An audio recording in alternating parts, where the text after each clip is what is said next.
You all walk into the town of Butson, a fairly average village with, cobbled streets and wooden buildings. You all head off towards the tavern, and when you open the door, you can see a couple of patrons already dressed in normal workers' clothes, eating and drinking.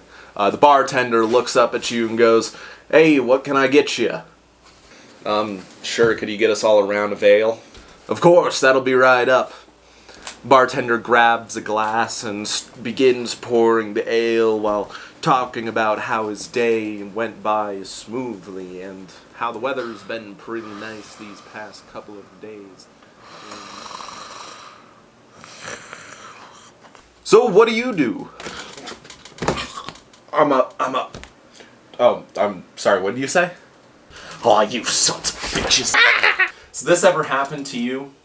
You're playing your favorite TTRPG, but your players just aren't listening?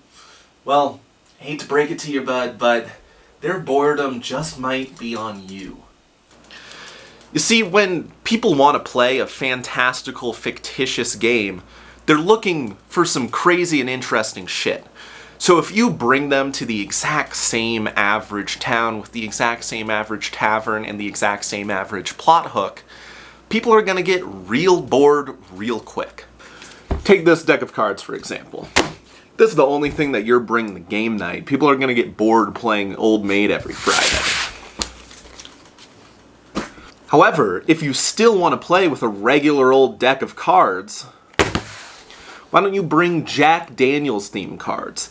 Then you can let people know that you're an alcoholic, plus they're going to get so distracted by the cool Jack Daniels cards that they're not even going to pay attention that you're playing the same exact game. When you add little details to your NPCs and settings, the descriptions capture a lot more attention than if you didn't add those details. Look at me right now. I'm dressed in very fucking boring attire. But with a little change, I'm now a much more interesting person. And you don't just have to go with attire, you can go even more extreme. Say you have a vampire NPC that you want to run, well, it'd be a lot cooler if that vampire was actually trapped in a steel coffin that is going around on mechanical legs and following you rather than just a vampire, as seen in Lost Laboratory of Koalish. Now, keeping your players focused isn't the only reason we add details. Another good reason is because when you're crafting the backstory of an NPC, having a guiding hand of a cool key detail helps you figure out the story of that NPC or setting a lot better than you first thought of. And it adds a lot more depth to the NPC. A wizard who comes up to you and asks you to go on a quest to kill their rival is a lot less interesting than a wizard coming up to you with the exact same quest, except this time they're spitting up grapes because they were cursed with grape mouth. Great warrior, I need you. Oh God, are you okay? Yes, it's fine. I just need. Should I, go get a cleric or something? No! Defeat my rival! Grapis Vitis!